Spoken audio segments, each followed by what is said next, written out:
Alhamdulillahirabbil alamin minangka mukadimah cara wong pidhato ngaturake alamate anak soleh. Iya Pak, iya. Ya karo tetembangan sisan gawe ndongaake marang kabeh para warga masyarakat ing Desa Kemiri sedaya kemawon ing sampun kagungan putra, mugi-mugi putra-putranipun saged dados lare ingkang soleh lan solekah. Amin ya rabbal alamin. Neng Kediri dinane Jemuah kabeh wong Kemiri muga-muga barokah. Ya, neng Kediri golek sayur muga-muga kabeh wong Kemiri sehat dan panjang umur. Neng Kediri golek cengkeh muga-muga wong Kemiri rezekine akeh. tuku bolu jerone ireng terus sinden 8 meteng bareng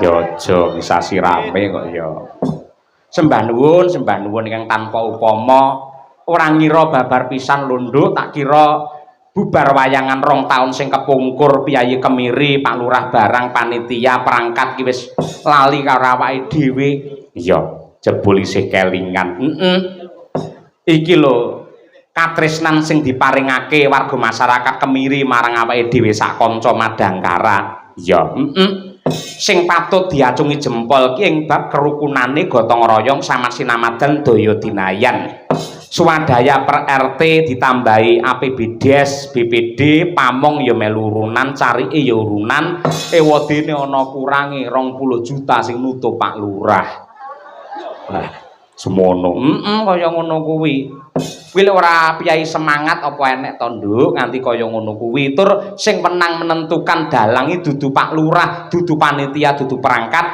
ini ya kabeh para warga masyarakat mila matur nuwun dumateng warga masyarakat kemiri sedaya kemawon awit katresnanipun dumateng kula mugi-mugi iuran saking panjenengan boten ical malah dados rejeki ingkang melimpah ruah kebak ing reh barokah amin ya rabbal alamin tur ya mesti tumplek-blek ning lapangan ya ngene iki 2 taun kepungkur ya Mak temenanan lapangan iki menjadi lautan manusia kaya mengkono akeh sing rawuh tur hebate yen wayang biyen sing mirsani mung piyayi kakung ning Ripalungguhan iki sawangan piyayi putri ibu-ibu ki do kepareng mirsani wayang tur ya lenggah mesti njaluk nggon ngarep dhewe ya ora Ponorogo ora Solo ora ngendi wae wong wedok ning ndi-ndi mesti menangan iya menangan Pak Lurah wae karo aku fotoe gur pisan parendene ibu-ibu PKK iso ping 10 kok iya to kaya ngono kuwi melih Pak Dalang ganti gaya Pak Dalang ngeten Pak Dalang selfie Pak Dalang rumasane dalang rene iki butuhe mayang jak foto wae kuwi minangka tandha tresna ya Mak minangka tandha tresna intine matur nuwun sanget dumateng sedaya para warga masyarakat wabil khusus dumateng Bapak Kades 2 periode Bapak Nurdianto SP piyayine gagah gedhe dhuwur kaya Raden Werkudara ning penggalihe kaya Prabu Puntadewa lembah manah alus ya kaya ngono kuwi iya Pak kaya ngono kuwi elok tenan yen Pak Lurah ki kaya ngono kuwi anggene kerangkani lan tresnani karo para warga masyarakat mula saben-saben masyarakat duwe kersa apa wae duwe kekarepan apa wae duwe usul apa wae waton positif mesti diamini karo Pak Lurah mula ora aneh ramokal 2 periode Pak Lurah Nurdianto ditresnani karo warga masyarakat Kemiri tak suwun gandeng dadine becik lan apik dadine rukun lan tentrem aja mung 2 periode insyaallah mugi Allah ngabulake bisa 3 periode untuk mengayomi warga masyarakat Kemiri yang tercinta ngono lho amin ya rabbal alamin kaya ngono kuwi ya sawangan Pak Lurah ya mbak guyang-guyu ngene janjane entek ya akeh iya to daleme kae nggen ngarepan kae sawangan nganti ora kober ngecet. Ha iya kaya ngono. Mergo nggih labuh karo desa ya, Mak. Nganti kaya ngono kuwi. Wis pokoke ora lokak saya kebak Pak Lurah. Iya, ngono kuwi. Dasare disengkuyung karo 4 dukuh saka kerajaan dipandegani karo Pak Triyadi, terus saka Tumpuk Pak Kateni, saka Bandil Pak Pujiono, saka Plosorjo Pak Sunardianto. Ya, ketua panitia ya kuwi Bapak Sumanto, Pak Carik, ketua BPD ya kuwi Pak Andi Prasetyo, bendaharane lah iki Pak Sumanto karo Pak Suhar. Ya, kaya ngono kuwi. Ya, tur kegiatan digelar ora mung wayang tok, kaya sing dingendikake dening Pak Lurah lan ketua panitia sore mau, ana muslimatan, ana simaan Al-Qur'an, istighosah, ziarah ana ing leluhur Mbah Morosari, Mbah Sodrono karo Eyang Sunan Bathara Katong. Wah iya ngono kuwi. Sing nyatani iso lestari nganti tekan Ripalungguhan iki. Iya Mak iya. Kaya ngono. Lan ugi matur nuwun karo Bu Lurah lan ugi para-para ing sampun masak wonten dalemipun Pak Lurah kaya 2 taun kepungkur ngerti lamun to dalang sinden sak yagane iki senengane sate gule. Iya to. Satene iki ya empuk, bumbune ya maknyus tenan, delalah duduhe ya panas. Iya, kanca-kanca pengrawit walah temenanan, rindik suna ginitik. Iya. Imbah imbuh sinden ya do imbuh, kocapa bareng dalange mung kari duduh tok, Nduk. Dadi apa irus tak ubengne seser ora enek apa-apane wisan. Ayo ning penting lak ya wis malah ngono kuwi malah tandha tresna. Kowe iki awakmu yen lemu ngene aja kakean kolesterol. Ora kok meneng jero malah dicawisi karo panitia luar biasa. Sembah nuwun. Iya. Elok temenanan. Muga-muga kerukunan rasa panunggal, rasa persatuan dan kesatuan guyub rukun gotong royong iki tetep lestari ana ning desa Kemiri nganti kapan wae ora ana sing jigal-jigalan, ora ana sing sikut-sikutan, anane mung tentrem lan rahayu. Mergo mirsani wayang insyaallah atine dadi seneng, atine dadi marem, le nyambut gawe saya mempeng, pikirane dadi padang, sing akhire sandang pangane melimpah ruah untuk warga masyarakat Kemiri sedaya kemawon. Iya, ngono kuwi. Kaya ngono kuwi. Sembah nuwun uga digelar reog Singa Budaya made in saka Kemiri dhewe. Ana meneh karawitan Kakung Putri PKK saka Kemiri. Pokoke iki niki desa yang berbudaya, Mak. Pancen bener. Mula Ripalungguhan iki minangka salam pambuka gandeng kene iki kampung seni. Sadurunge ngaturake sing gradakan, ngaturake sing klasik luwih dhisik no. Upamane sinom parijata kunjuk dumateng para sepuh adi sepuh lan para pini sepuh. Ngono.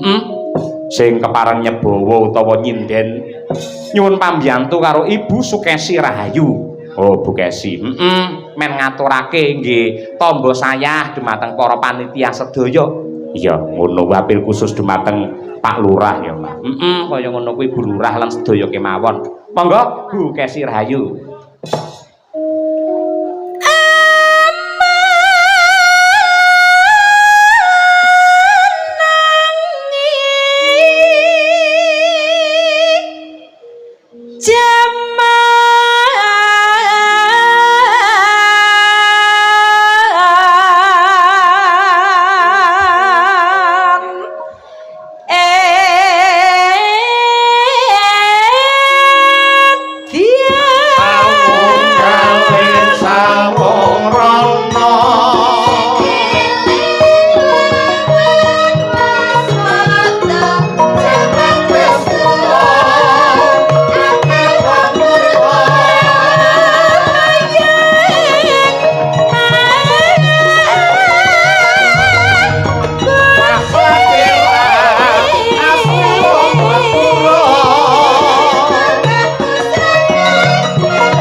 Matur sembah nuwun. Iki uga ana bintang tamune, no? Iya apa? Sapa? Ya kuwi kaya 2 taun sing kepungkur, ya kuwi Pak Haji Sumarbagyo Gareng. Iya. Terus sing putri yen 2 taun kepungkur Mbak Elisa saiki genti rasa, ya kuwi Mbak Tatin Titot. Wah iya. Ya, njur diaturi jumeneng ya kuwi Pak Sumarbagyo Gareng. Terus dibarengi karo udan men ora kendho semangate men kiprah blendrong ya apa sing adate Pak Gareng le kiprah gagahan Ki Ijen men ana warna yang lain tak barengke karo anakku wedok ya kuwi Mbak Okvalica iki ya saka lulusan tari isi Surakarta joget gagahan ya iso insyaallah iso mula dipamerke marang warga masyarakat Kemiri sedaya oh iya monggo Mas, blendrongipun dados, ya Pak.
Nyuwun tepuk tangan yang meriah luar biasa ini.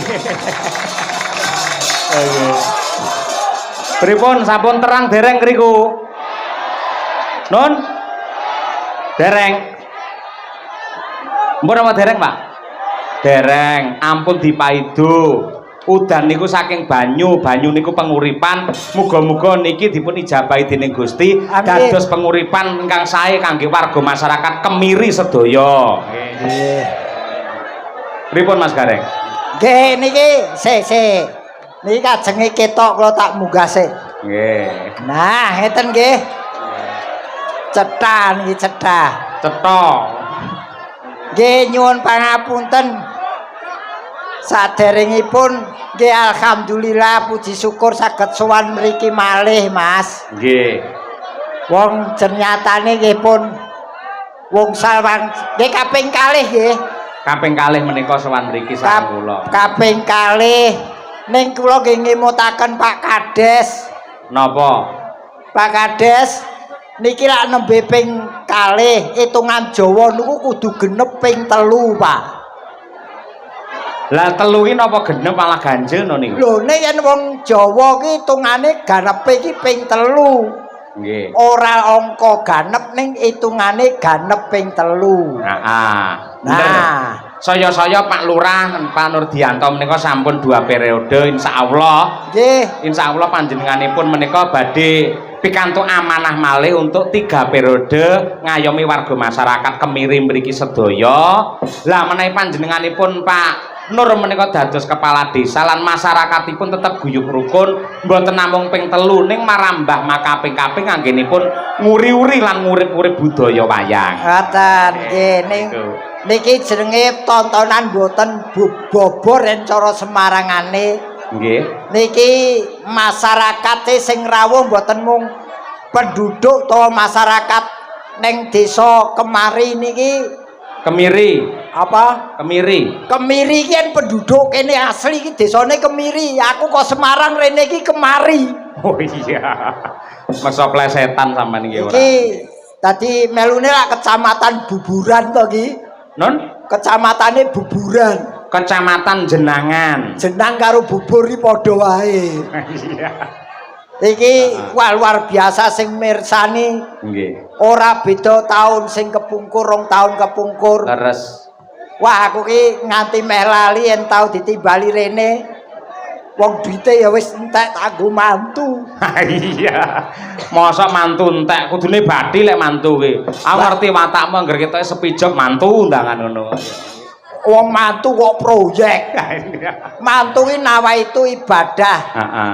Nikahake anak. Ora beda kaya Pak Kades bengi iki lak ibadah ujube. Leres.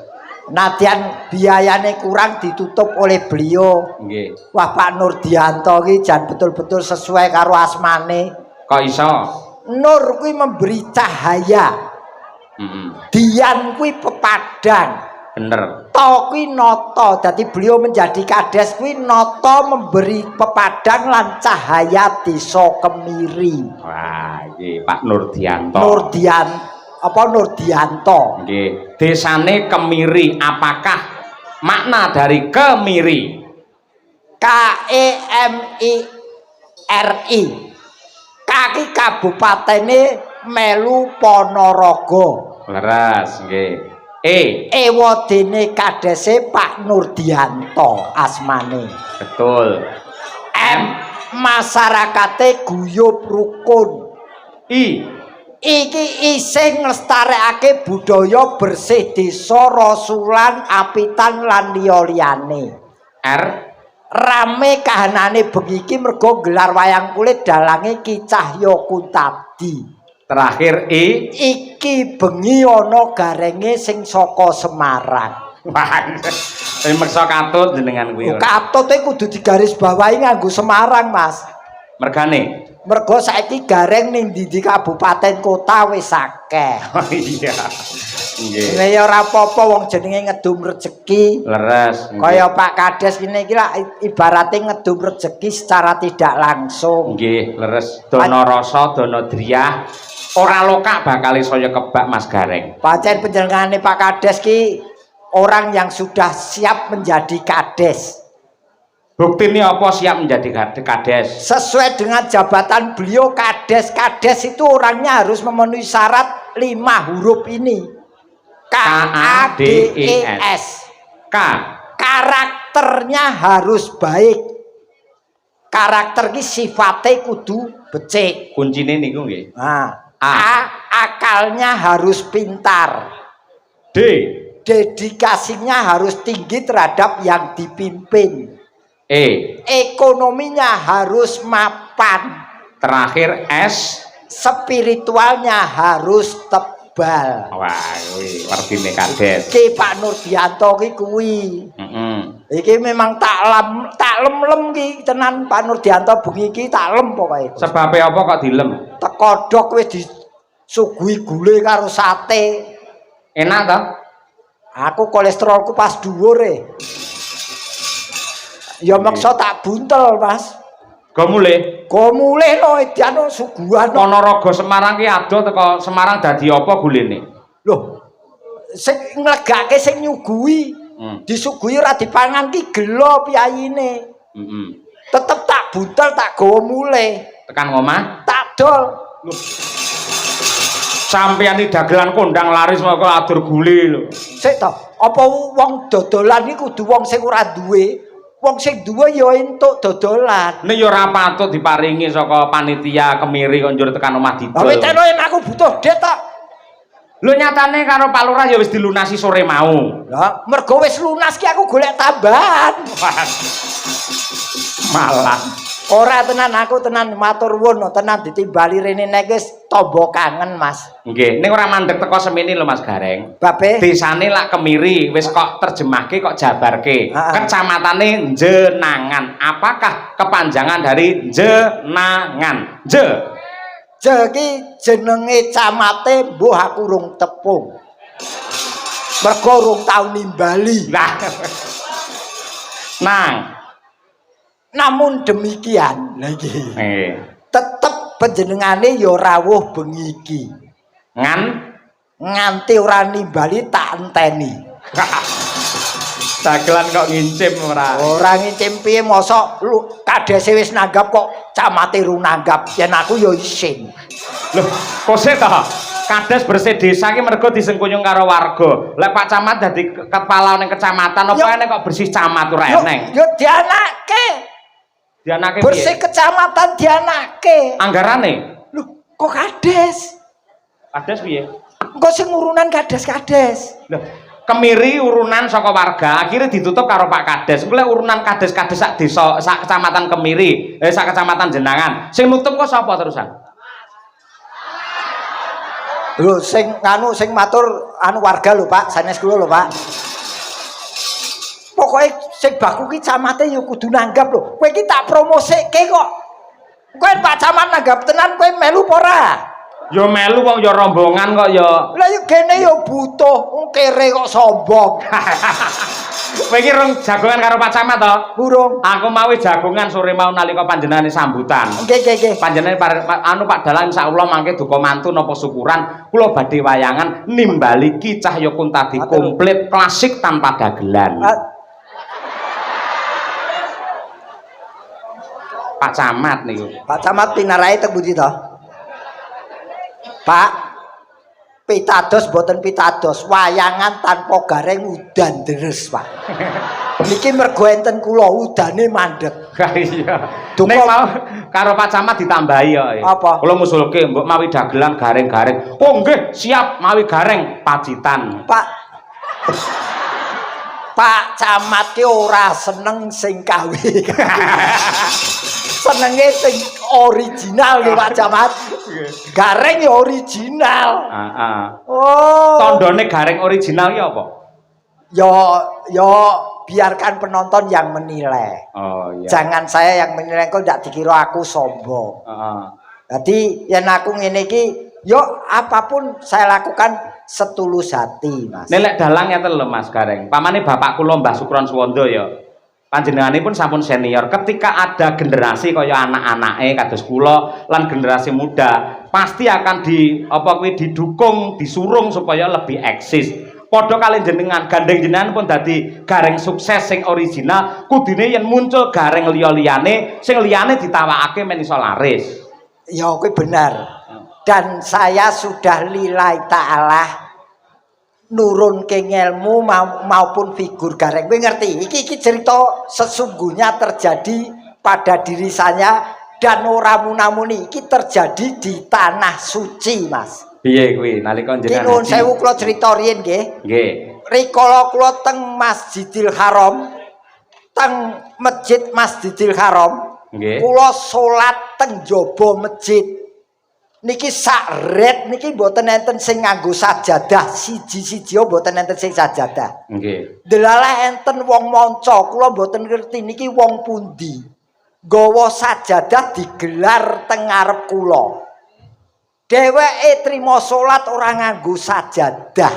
Niki sing dadi kula terus nurunke ilmu gareng teng wong liya nggih niki. Mergane napa kula terjemahke, Mas? Nggih. Sakmono akeh wong sing disili sajadah goraku dheweke dhewe ora nganggo sajadah. Berarti saya harus memberi tempat pada orang lain untuk beribadah miturut kagunane utawa kebisanane dewi-dewi. Oh ngono. Ning aku malah tuwuh tandha pitakon penuh dengan pertanyaan. Pertanyaanmu banyak jamaah di situ kenapa yang diberi sajadah kok panjenengan? Apa mbiyen nun sewu aja nesu lho. Sampeyan ketika haji ngene ngangge baju ikram ngene jenengan nggih raine putih ngoten niku. Yen raine ora putih. Terus ning ragate rono nganggo rai putih iki. Oh iya. Berawal dari rai putih akhirnya memutihkan hati ke tanah suci. Nah, tapi jangan gini loh Mas. Pripun? Jangan melihat pekerjaan orang atau jangan merasa berkecil hati dengan pekerjaan kita. Betul. Tekunilah telatenono pekerjaan kita walaupun orang lain menganggap hina atau menganggap kecil. Tapi kita serius dalam menangani pekerjaan itu, paling tidak kita diberi pelajaran arti hidup. Iya, nggih, leres menika, leres. Loh, ngene tak rewangi kok ngene iki. Nggo makani anak bojo, Mas. Jadi jenengan cetane sampun haji gitu. Nggih. Benten kalian rumiyin, gandeng sampun haji, menawi rumiyin menika anggere jumeneng kali bintang tamu kalian sinden-sinden menika mak-mek. Gandeng sampun haji tur mriki Ponorogo banyak pondok, kudune ora iso ngangge cara kaya mbiyen. Demek sinden ki hobi. Kok iso hobi? Tegese hobi ki demek sinden ya terbatas pada dunia tontonan ora tekan batine. Oh iya. Aku ora duwe perasaan utawa pikiran sing negatif. Tenan. Loh, nyawang Mbak Tatin sing blenuk kaya ngono kuwi blas ora ana ketertarikan. Ya mung ngelek idu. Aku ki mek omong resik, kemersik-resik, engko yen terjadi hal yang negatif kok ndak diwelehke wong. Lumaku lumrahe menungso. Ning paling tidak setelah haji ora ketang mung 5% 10% ada perubahan positif terhadap diri saya. Amin ya rabbal alamin. Kowe rasa takon aku dagelane kowe munggah haji kowe terus dalang kapan munggah haji? Ayo tak balik wis saiki. Ayo. Loh, ya suwane genah sepon jenengan pamane dhisik jenengan iki memper. Aku iki munggah kaji ora tak omong-omongne kaya jenengan. Oh sik to. Munggah haji kok patokane umur ki piye? Loh, otomatis kan ya sing daftar ora otomatis kok kaya mobil we otomatis. Munggah haji ki ora terbatas umur, nomo ya entuk. Oh, ngono. Kare kowe niat apa ora? Niat. Wis daftar aku. Lho daftar ki kabeh wong daftar, nyelengi apa ora? Lembuh Bu Kesi sing nyekel duwike ya. Gene ya wedi karo bojone. Ora kabeh ki rezeki, Mas. Nggih. Dadi wong iso rono ki kerejeken salah satu unsurnya. Nggih, leres. Oh. Nah, gandeng enten Mbak Tatin men saya regeng men saya gayeng gitu. Nggih. Tur ya dinteni karo piyai kene aku nggumun ya. Lek sinden liya-liyane iki trincing-trincing ngono ki pamane ditresnani karo masyarakat lak memper. Lho piyayine kaya dream kaya ngono lho. Jangan melihat body. Lah terus lihatlah di balik body itu ada kelebihan apa? Oh, ngono. Iya. Apa kelebihane? Ya takono dhewe, paling ora lah ya gaje. Ha iya. Sandung lamur, tetelan. Wong Pancen imut-imut niku. Imut. Monggo dayoe teko, monggo Mbak Titin jumeneng yo. Kencangos. Oh.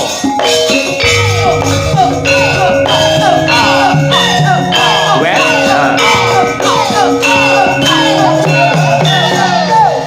Putri. Aku tinggal apano. Gelar ngoploso.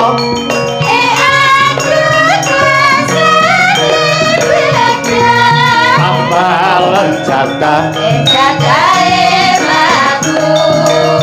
kawe isin lakake oleh no salin toto mintik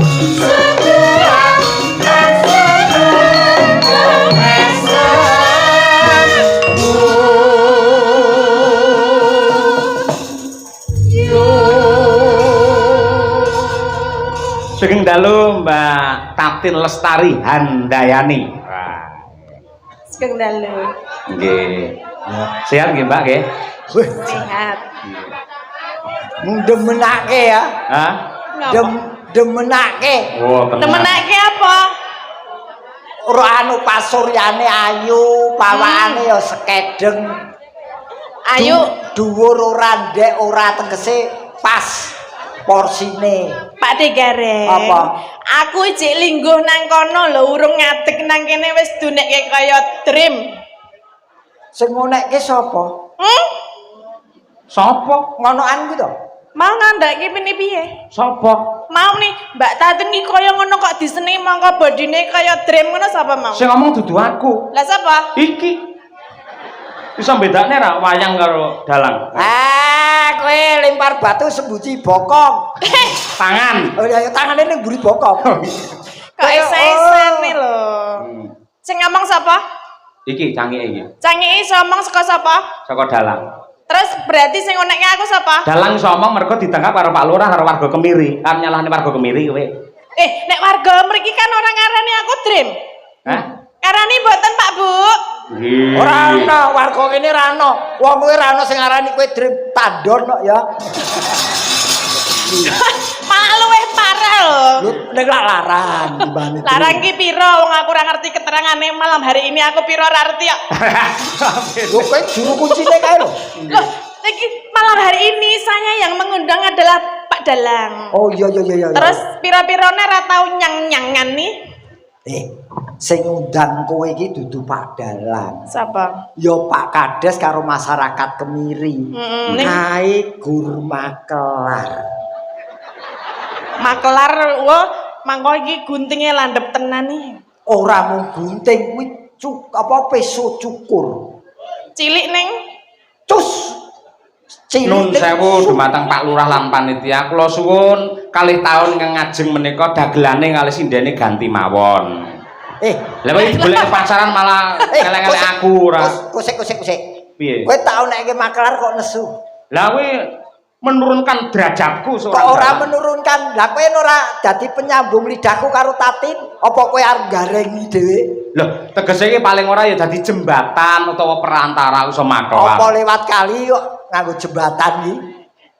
Oh iya. Wong iki ora ana kok aja ngono lho. Kowe ning ngarepe Tatin kowe arep selak karo kahanan kowe. Delok to, lengene wis sak pupuku kowe mosok wani kowe. Pak De. Tak ewangi, kowe tak ewangi. Piye wangi ning kuwi padha karo padha mosok lengenku sak pupumu. Lha iki lho semene lho. Mendah. Ya aja ngono kuwi to.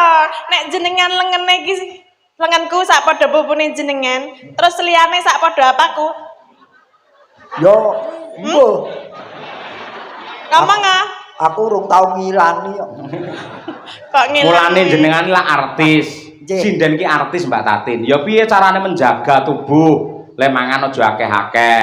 Olahraga aja keri. Mosok malah saya lari sawah saya gedhe ngono. Pak iya.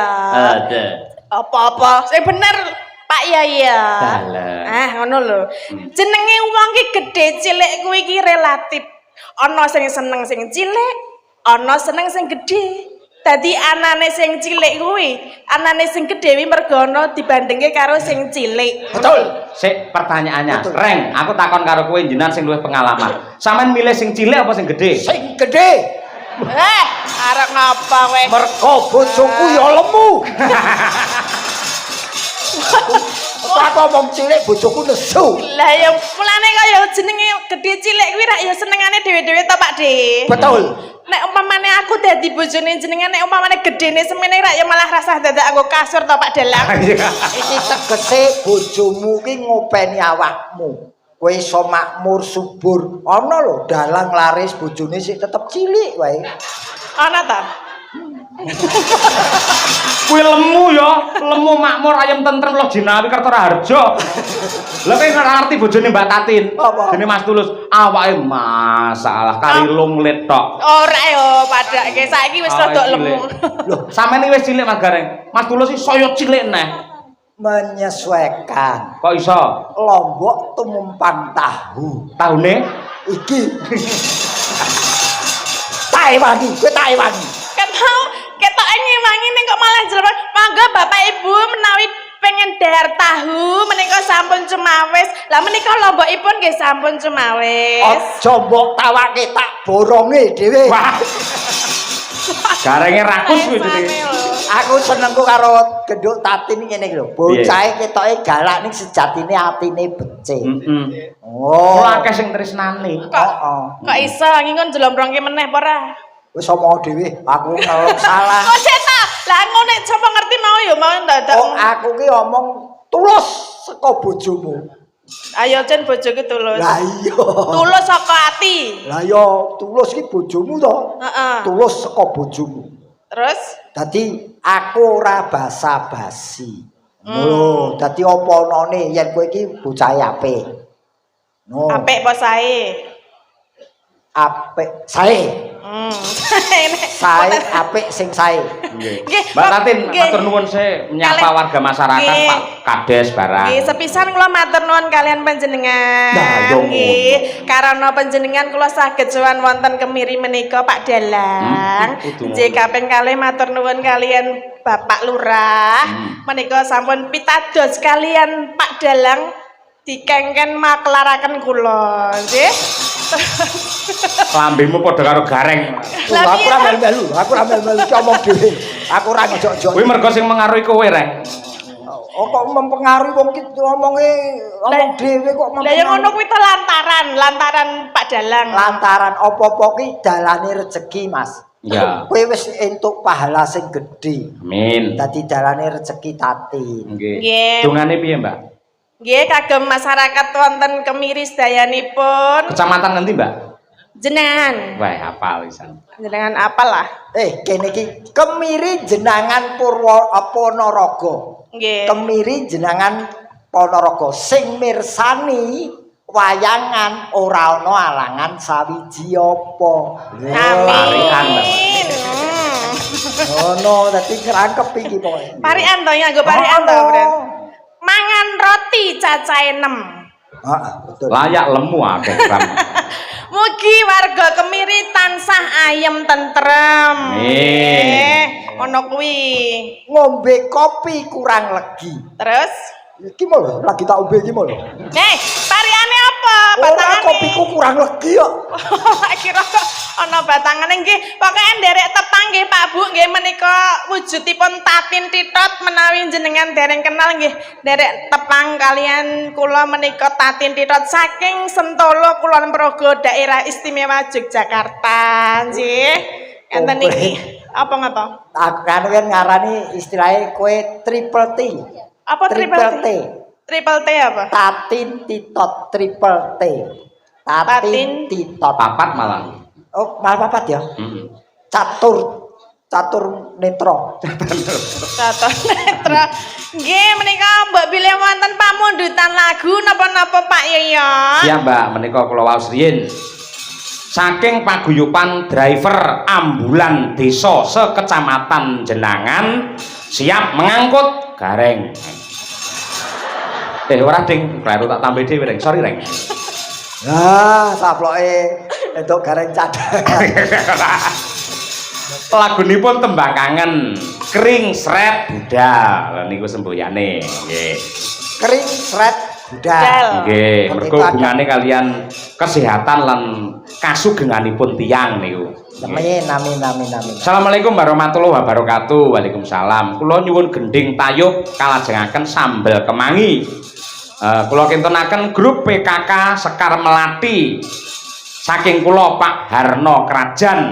Mekaten saking kula wassalam. Nggih. Saking kula ki apa Mbak rapati jelas iki? Ki apa iki? Jane iso maca apa ora iki? Tulisane ora jelas kok ora. Saking kula. Halo. Allah tunggale. Jajal iki iso maca apa ora? Oke. Oke piye? Pacane apa kok oke? Lah iku oke kok semrawut. Niswi. Apa? Niswi. Piye? Glebot kerajaan kemir. Pak De sing bener le maca iki. Misni. Misni. Nah, Saking kula misni glebot. glebot Pak. Pundi Bu? Glebot. Glebot kerajaan kemiri. Oh, Ya. Menika nyuwun apa? Aku wedi ana duwite. Dengaren biasamu. Ya wis kene ra apa-apa. Kekuasane dalang aja ngono kuwi. Keren. Oh ya, iya. Tatine kaya ora ngerti kae bengi dalang. Terus Yen awan dadi kotak masjid. Ora amal. amal. Salam Mas Cahyo, kula nyuwun gending podang kuning dipun bawani. Nggih, sesideman dipun bawani gending niki kula kintunaken dumateng PKK Sekar Melati Krajan. Nggih. Matur nuwun ibu-ibu sampun ngladosi kala wau. Nggih. Mau ya wis foto-foto ta Pak De. Wis.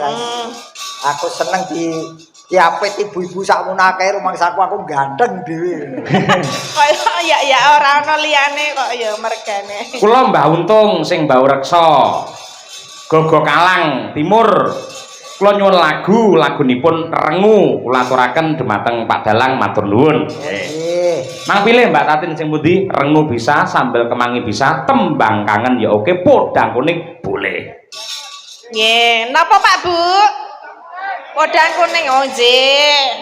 Podang kuning ayo Mas Dar malah ongklang-ongklang. Wah, jan dar sini. Malah ndelokne bae lho. Ngagem bawa menika Pak. Ngono kompliti. Ado-ado tak undang ke Yogya kok. Sapa sing ngundang? Oh kowe iki omahmu lak sentolop to. Sentolo kok sentolop. Oh, sentolo to.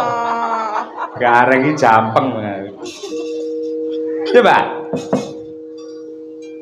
Nadyan wujud temong paksi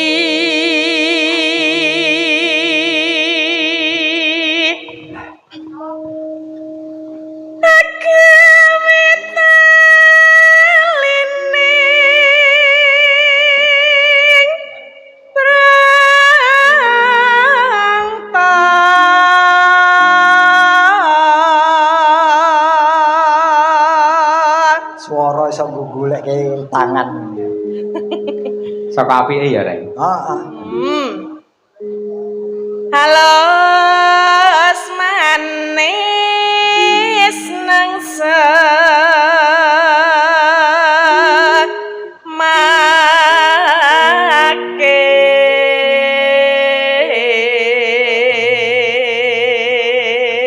Nderek lungon Pak Dalang mugi lancar ngantos tancep kayon. Salam kagem Mas Taslim. Mesti. Ugi caksi lover Ponorogo. Kok jan kondang temen to iki Mas Taslim nang ngendi-ngendi ana penggemare. Pancen ki jane kancane terus kon WA aku ngono ben terkenal deh. Oh nggih menika malam hari ini juga di streaming nggih. Leres. Wonten Kunta di channel menika sampun nembus 6.000 berapa gitu nggih.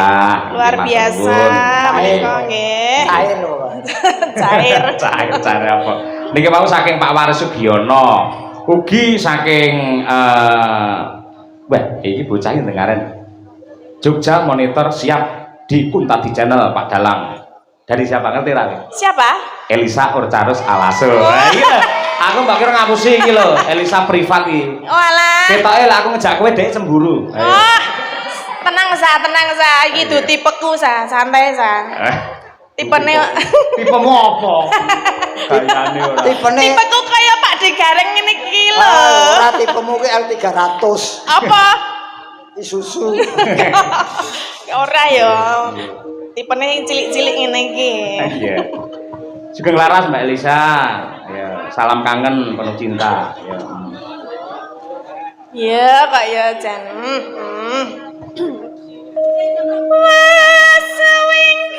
Wasewingken kala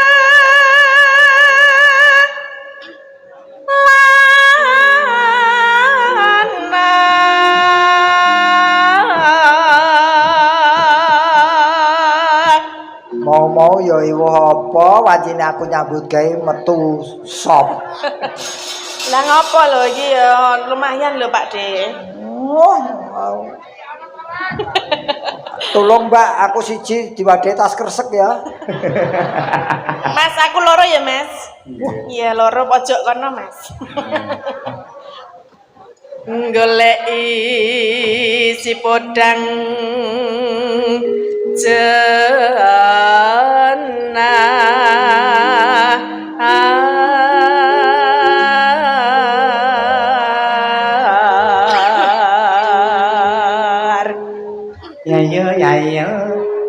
Ipo bunga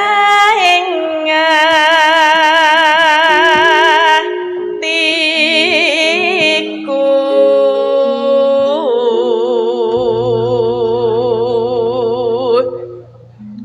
nyanding bisa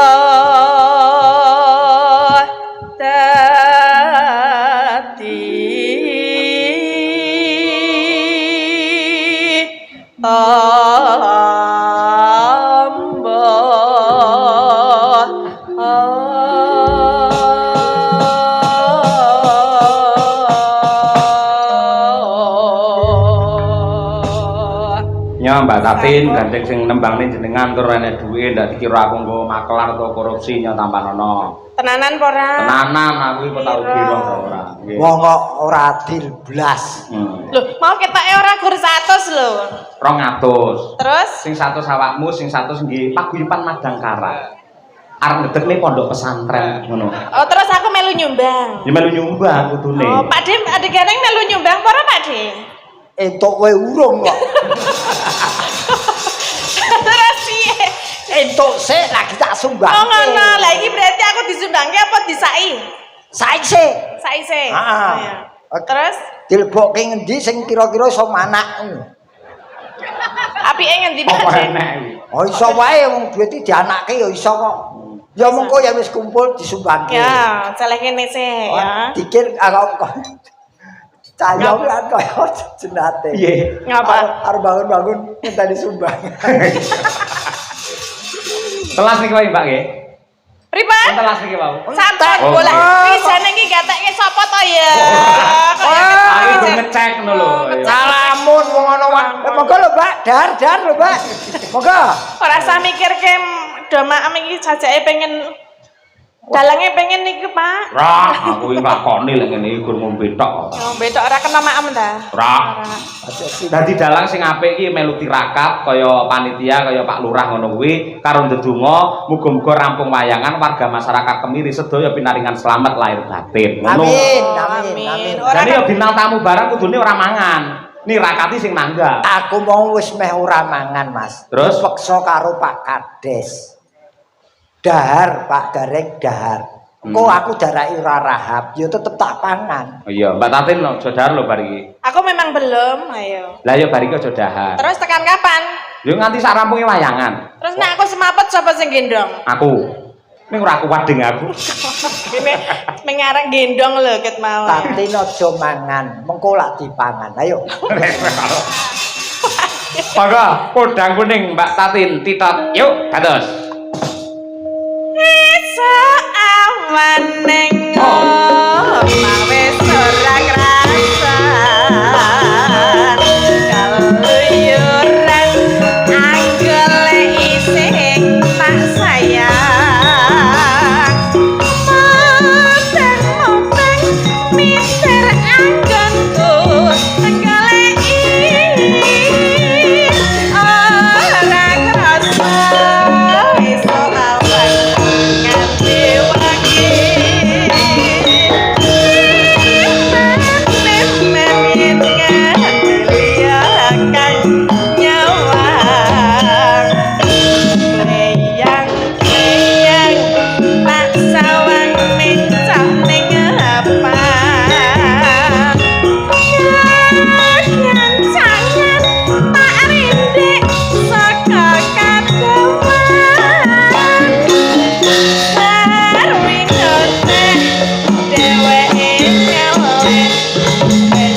Mbak Tatin. Nggih. Mangke jenengan kudu fragmen karo Pak Gareng niku kersane panitia ngoten niku ning jenengan bisa menyusun kekuatan dulu istirahat sebentar. Oh iya, lakonnya apa ya nanti ya kira-kira ya? Ya, Hitungan dhewe. terisirah Pak Dalang.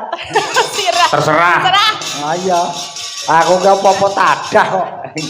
Wong jenenge wah jan. Oh ya ora maido ya ditimbali nganti tekan kene suarane ya tus becik apik Mas. Cetha intonasi terbaca. Nggih. Ambak nuwun saya piyayine pancen ya rada lemu ning lelewane iki pancen milangoni. Mula akeh piyayi-piyayi sing gemes karo Mbak Tatin kuwi. Ngono. Heeh. Paten sapa jenenge mau? Tatin. Tatin titit apa? Titot. Titot. Heeh. Ini memang apa petingane nggon swara. Iya, Oh. Wah, nek yo ngladeni Tatin wis menggeh-menggeh aku wisan. Mergo apa? Umur. Ya jejere wis sumuk lho iki mau Mas. Jejer tok wis umur. Sumuk kaya cedak mesin open kok. Lah iya. Saking semangatku. Nggih. Nyobi gamelanipun ingkang pelok. Ha, menika. Niki kagungane Mbah Sukron niki Mas Gareng Oh, gamelane. niki Nggih. gamelan sak wayange nggih Mbah Sukron. Mbah Sukron. Lah, Gen terus- kula pun bidal teng Grobogan mriku. Nggih. Oh, tak kira gamelanmu karo wayangmu mbok gadekke. Pak Kepro. Kuwi Mas kawin kok ngawur ya ora. Lha mek kawin wong jane yo nyandak lho kene kono awan bengi. Awan bengi ora. Wah. Yang malam. Wah gedhen iki.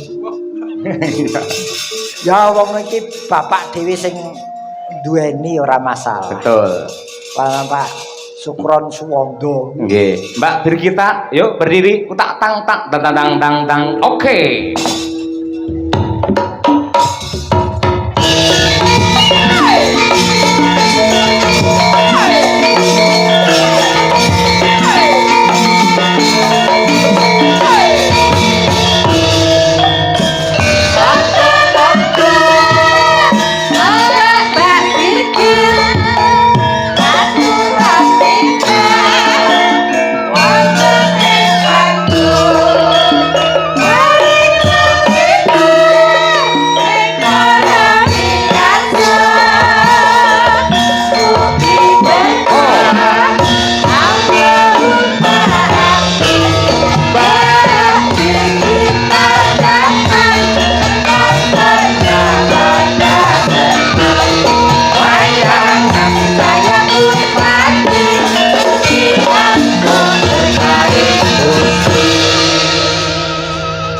Mbak Birnden.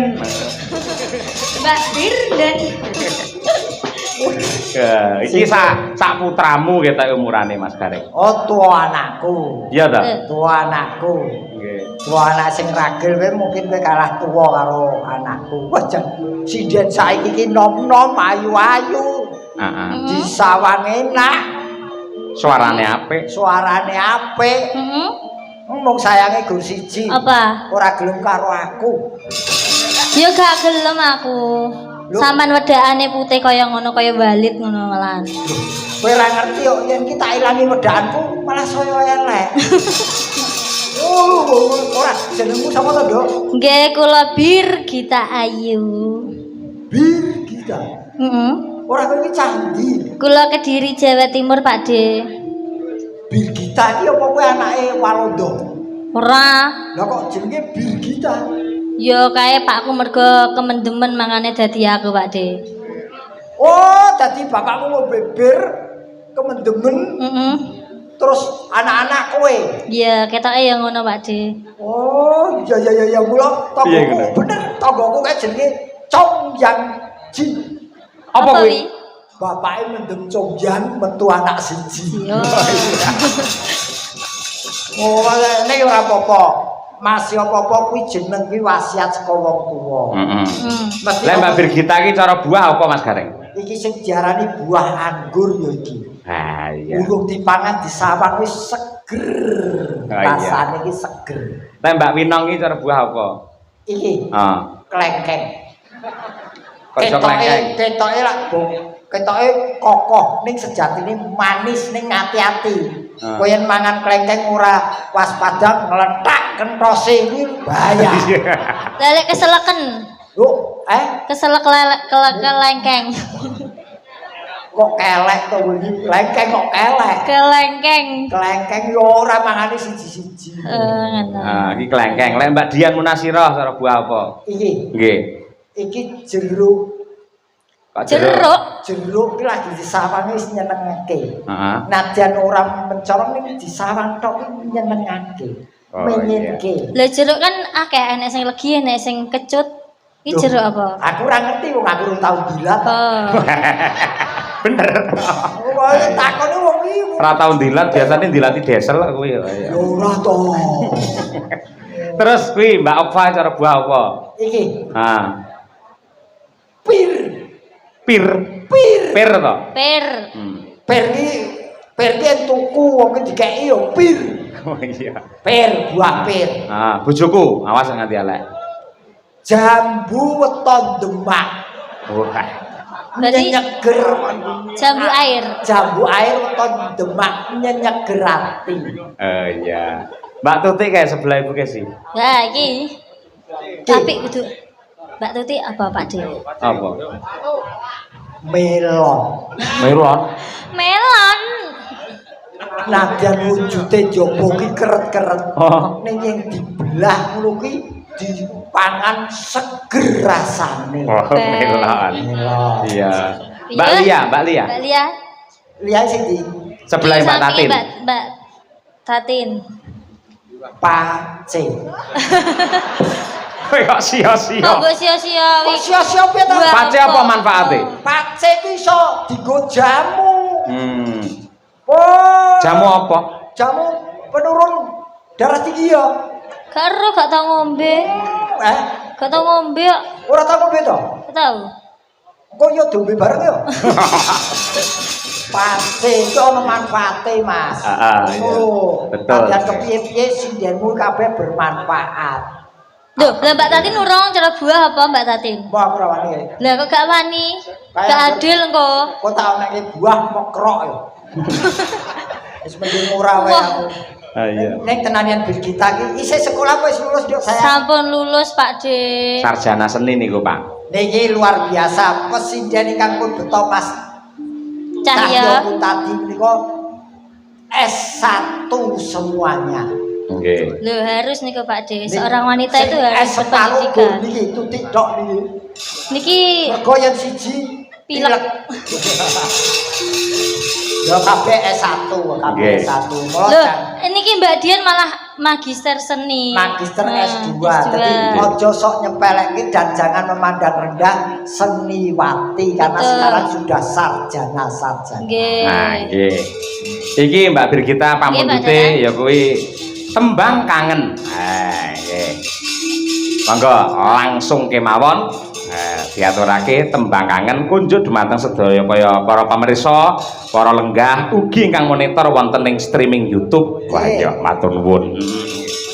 Delong-delong sik ya Mas. Delong-delong sik ya. Ayo sindane mikir diangkat semua. Wah, Ayo. Ayo. Mikir diangkat kabeh. ruang saku iki jan agar lanjene nyanyi jan kaya juragan. Iya. Ya. Iya. Iya. Iya.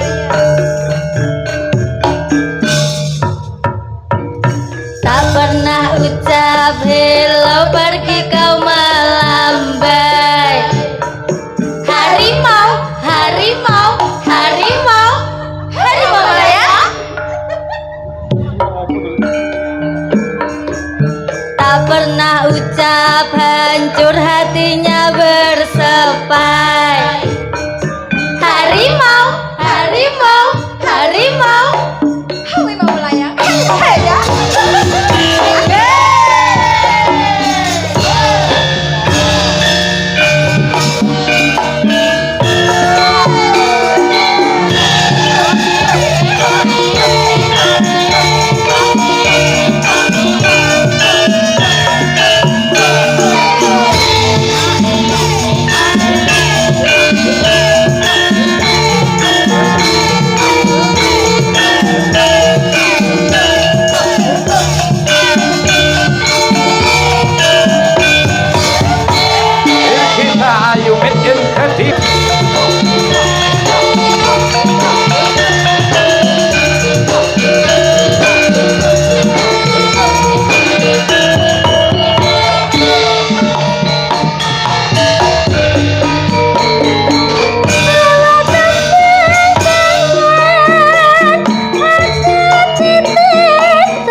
gemyak regeng gumarenggeng.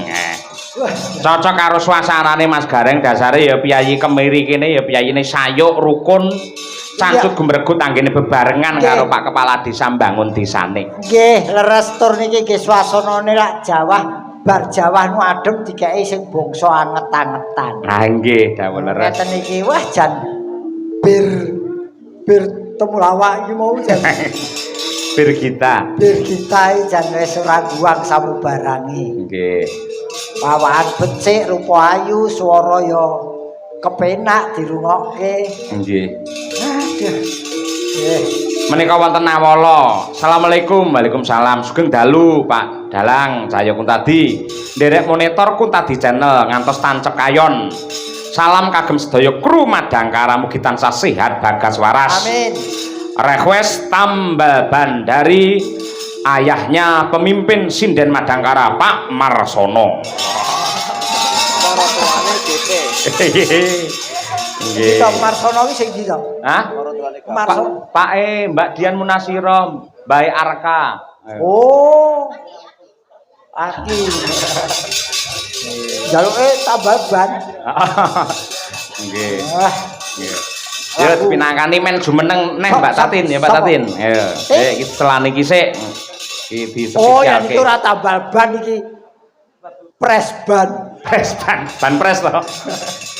Yo dikancani Mbak Ufa Lica. Ayo. Ayo bantu bles. Nggih. Mbak Tri Hastuti, Mbak Munasiro. Ayo. Ayo iki. Wah, jan wis. Pak aku untuk sing cilik-cilik dadi aku ketambah gede. Ben anu menonjol awakmu. Maksud lo Loh, awakmu iki lho, karo Sinden Madangkara kita jejer marep. Tatin ora usah ditonjol-tonjolke wis menonjol dhewe. Kok iso? Kepinterane linuwih tinimbangane liyane. Oh iya, mulado saka Jogja diaturi rene. Oh, Pak Degareng kudu kuwi ta mesti sing menonjol. Ora, wadene ki rumangsa ya alhamdulillah. Mbok nek ingin ki ya ngomong wae ngono lho. Ora, wah jan sindene yoyo iki ayu kabeh ya. Sindene sapa? Yoyo. Oh, krunguku ya ana. Si ono. Wah, iya jampeng kuwi. Oh, yoyo kok nyonyong. Memangnya minyak nyonyong. Nggih. Aduh, iki wis jumeneng kabeh iki, Bayu-bayu, sinden ayu-ayu iki. Saking mriki niku Mbak Dian Munasiro niki. Mbak Dian Munasiro cah ndi nduk kowe sayang? Madiun, asli Madiun Jawa Timur. Madiun. Nggih. Sinden saiki akeh Jawa Timur ya. Oh, tenan. Waduh, duh. Sing iki. Kowe jenengmu sapa? Okfa, Pak. Hah? Okfa, Pak D. Sapa? Okfa. Aku anggere jak omong wong ayu ku budekku kumate. Kok Okwa, candi Okwa. Kula aslinipun Wonogiri. Wonogiri, terus Tapi besar di Sidoarjo, Surabaya. iki Wonogiri ning besan ning Sidoarjo. Terus sekarang dimakan orang di Solo. Oh iya toh? Oh, wis dibojo toh? Dereng. Urung kok dimakan wong Solo. Tegese mangan bareng karo kanca-kancane cah Solo ngono lho. Oh, kowe lambemu karo atimu ora padha. Ya, penake sih ada opa. Nggih. Aku Sejaba bayi. Pak D, aku ditakoni Pak D kan kaya kancane. Ora usah kowe ngono ki kok tak takoni. Iya, tapi nang cepet aku nek suwe-suwe Aku mah. malah gila. Alah ngapusi gila apa ndek men mampir nang nggon aku tak kei entung ya dipangan lho. Sampeyan rasa munafik, kowe wis kaji biar rong kaji karo apa kaya aku karo aku. Lho kentung to. Heeh. Terus piye kareng? Mulane Jaman rong kaji kan rak sering mampir teng nggen kula Pak ya bareng saiki kaji kemelinti. nggon aku kok ndilor dikidul. Sampene wong lanang ya ora pareng ngono kuwi. Mengaku, ayo mengaku.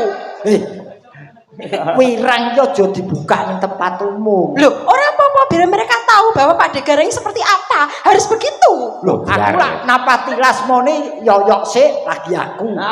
Loh, napa Pak Taslim yo lho. Kak sapa-sapa. Ora iki pokoke sak rombongan wis tau kabeh. Apa enak ayo kanca-kanca kembul Bucana Ndrawina. Wong kabeh mampir ki dolan aja negatif. Tapi saya tahu Pak De, pas sampean tenggen kula nika enten sing ketinggalan. Apa? Kaos kaki sesisih. Kowe ora diwaca tulisane genah Yoyo ngono lho. Kok bola-bali Pak Yoyo to? Lah memang kae bareng kok karo Mas Yoyo kok. Aku kiwa dheweke tengen. Tidak mengakui. Ah, mutiar. Semuci suci. Semuci suci. Mbiyen kaya apa? Jebule Pak Gareng ya ngono to. Plemben. Andekno kok. Andekno kok karo aku kok ipat-ipat jebulane malah wis karo iki barang. Aku ya keloro-loro yo Aku terus terang aku ora ngakoni wong biyen iki aku pas mendem. Lah terus sampean tak ndemi lho, Dik. Lho lah piye aku malah didemi. Kucul kabeh. Niki Tuti lare Ngawi dadi Jawa Timur. Kowe ngendi kowe? Ngendi sapa? Yogya Timur kowe. Kok ya Jawa Timur? Setu- Yogya Kulon. Oh, kulon. Lah ya ngene kulon terus diputer dadi timur. Ya wis pokoke Yogya. Ya Yogya. Niki pun tepung sedaya niki Nggih. wah penyanyine pesinjane Mas Yoyo ora ono sing guang pokoke. Nggih, pangestune Mbak Gareng. Mergo lek diguang ya nang ditemu wong-wong kuwi yo ayo. Pokoke Pakde. Ditemu aku pun nggih ketemu sapa-sapa. Pakde. Niki diguak mboten purun, balik melih diguak balik. Pokoke anggere dipecat. Sampe ra balik ngerti. melih. Enek sinden anyaran lho Pak Gareng. Ndi? Sinden anyaran datar ini langsung arep diantemi sinden-sinden iki ora. Nek Langkai dulu bangkeku ngono. aku ora jeneng mergono kowe, ora ngelem mergono kowe ora. Terus? Ning kowe iki pencetak sinden bintang tamu ya awakmu. Ayo. Sindenmu ki wis dadi bintang tamu paklirane dalang sapa wae. Iki tingkatane wis bintang tamu. Sing kuwi lho bintang 7 ki mergo mumet kuwi. Lho, sampeyan dereng ngerti talak ukur sinden madang Tolak Tuti lho. ukur. Kowe arep ngomong apa, Tik? Tolak ukur sinden Tolak angin lek madang. iki. Tolak ukur mergo apik telake.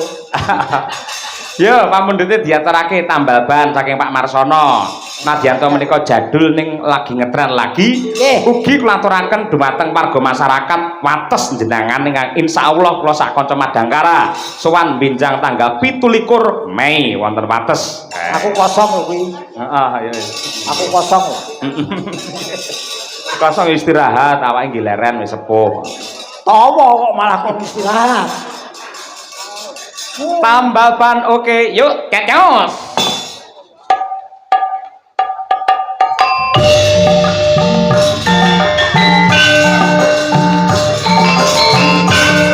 Ayo Reng, taruh biyen joget nih.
Sukses selalu untuk warga masyarakat Kemiri Jenangan.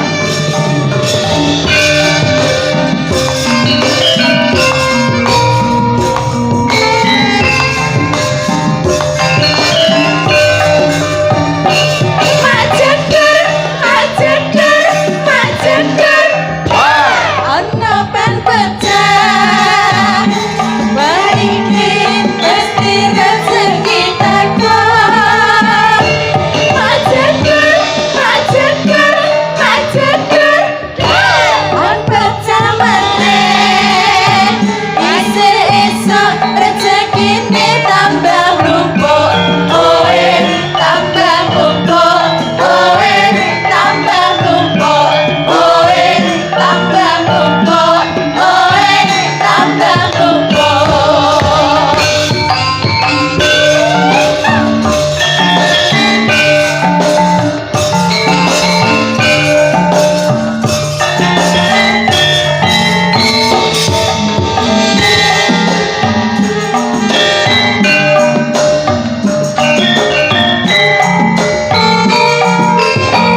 urung batu bles. Urung. Dan batu bles ora makdor ya pes. Lah iya pelan-pelan to. Pelan-pelan medor iki mergo ana bane jero. Nggih, leres Pak Gareng. Waduh, apik.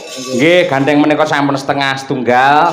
Pak De Gareng saged istirahat rumiyin. Oke. Nyambut gawe lek seneng ya wektu kaya digelak lho. Nggih, mangsa kula kok gasik ngoten nggih Mas. Nggih. Cepet.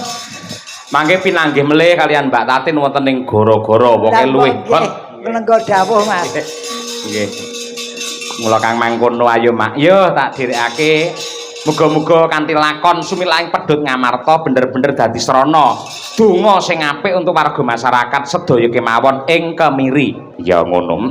Pikantuwa pengasih saking Hyang Agung lan lakon Purwa Madya Wasana ingkang kababar bisa dadi kaca brenggala ingkang apik tumrape kabeh wae. Ya Mak ya. Monggo.